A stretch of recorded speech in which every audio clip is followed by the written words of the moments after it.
राजगडाच्या कड्यावर उभा राहून तरुण शिवबा एकदा गडाखाली पसरलेली दरे पाहत होता. सगळीकडे शत्रूचा दबदबा, स्वराज्याचा मार्ग थेट नसून काट्यांनी भरलेला.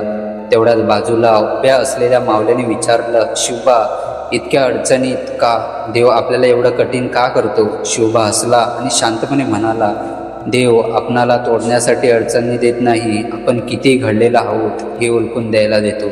स्वराज्य उभारायचं ठरवल्यावर मुघलांची ताकद समोर उभी ठाकली.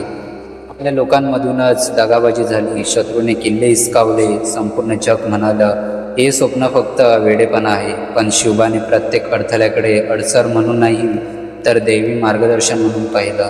तो म्हणायचा, अडचण म्हणजे दार आणि त्या दारामागे आपल्यासाठी राखून ठेवलेली शक्ती असते.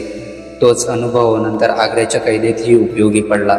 सगळ्यांना ते कैदखान दिसत होतं, पण शिवबांना मात्र ती देवीने दिलेली दिशा दिसली. इथूनच सुटून इतिहास घडवायचा मार्ग.